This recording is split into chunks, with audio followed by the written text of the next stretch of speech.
तो last video में हमने देखा था कि भाई किसी एक पॉइंट चार्ज के कारण किसी एक पॉइंट पे पोटेंशियल क्या होगा। अब अगर आपके पास एक से ज़्यादा पॉइंट चार्जेस दिए गए हों और किसी एक पॉइंट पे पोटेंशियल निकालना हो तो आप आसानी से निकाल सकते हैं। आपको हर एक पॉइंट चार्ज के कारण उस पॉइंट पे पोटेंशियल क्या है वो निकालिए और फिर उन सबको ऐड कर लीजिए नॉर्मल एडिशन यूज़ करके, स्केलर एडिशन। जैसे 2 + 2 4 होता है, वैसे आप नॉर्मल एडिशन यूज़ करके आप पोटेंशियल निकाल सकते हैं। क्योंकि पोटेंशियल जो है, जैसे हमने देखा था, एक स्केलर क्वांटिटी है, तो इसमें डायरेक्शन की चिंता करने की ज़रूरत नहीं है। और यहीं पे एक बहुत बड़ा फ़ायदा है पोटेंशियल कॉन्सेप्ट का इलेक्ट्रिक फील्ड के ऊपर, क्योंकि इलेक्ट्रिक फील्ड अगर आपको डिफरेंट चार्जेस की निकालनी हो तो वहाँ पे डायरेक्शन आ, जब आप ऐड करते हैं फिर सब्ट्रैक्ट करते हो तो उसमें डायरेक्शन आ जाता है और डायरेक्शन के कारण वो कॉम्प्लिकेटेड हो जाता है उसको सॉल्व करना, राइट।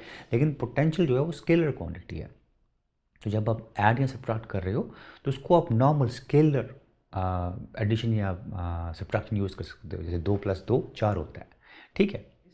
तो आज हम केस देखने वाले हैं जहाँ पे 2 चार्जेस हैं, लेकिन जो अप्रोच हम यूज़ करेंगे वो आप सेम अप्रोच यूज़ कर सकते हैं अगर आपके पास 2 से ज़्यादा चार्जेस दिए गए हैं, ठीक है।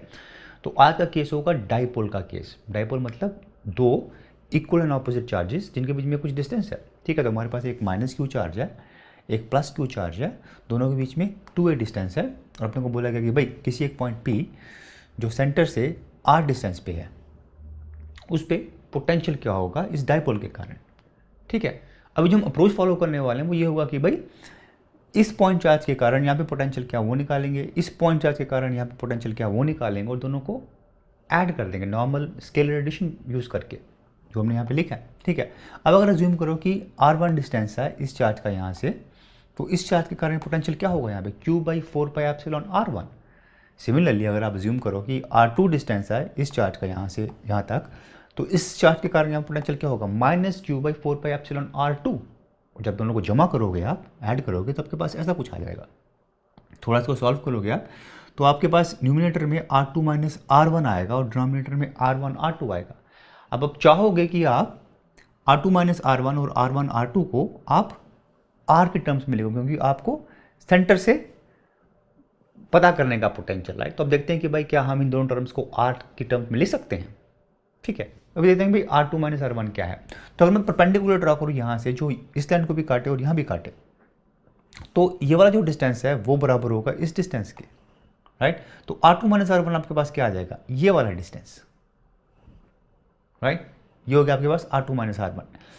अब ये जो r2 - r1 है, ये वाला डिस्टेंस जो है ये अप्रॉक्सीमेटली इस डिस्टेंस के डबल होगा, उसको मान सकते हैं, राइट। अब अगर आप मानो कि भाई थीटा वो एंगल है जो ये जो r है वो P तक पहुंचने के लिए बना रहा है, तो ये वाला डिस्टेंस कितना होगा a cos थीटा। तो r2 - r1 क्या होगा अप्रॉक्सीमेटली 2a cos थीटा, जो हमने लिखा है यहाँ पे, ठीक है। अब ये जो r1 और r2 का प्रोडक्ट है r1 r2, इसको हम अप्रॉक्सीमेटली मान सकते हैं कि इसके बराबर r² के बराबर, वो हमने यहाँ पे लिखा है। जब ये दो वैल्यू सब्स्टिट्यूट करो यहाँ पे तो आपके पास ऊपर क्या आ जाएगा 2a cos थीटा, नीचे आ जाएगा आपको r², ठीक है। तो ये जो q आपके पास चार्ज है 2a क्या है डाइपोल के बीच में डिस्टेंस, तो ये q × 2a क्या हो जाएगा आपके पास p डाइपोल मोमेंट, और वही हमने लिखा है यहाँ पे p cos θ/4πε r², ठीक है।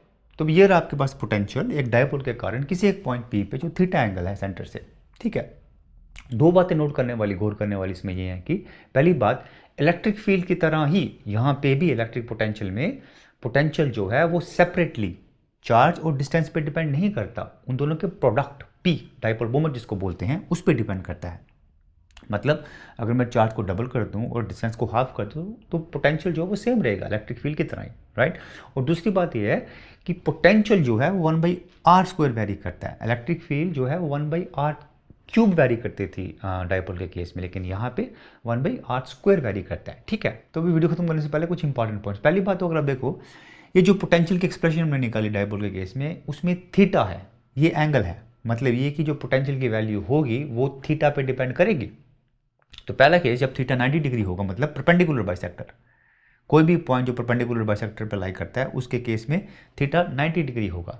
तो उस केस में पोटेंशियल क्या होगा, पोटेंशियल cos 90 कितना होता है 0 होता है।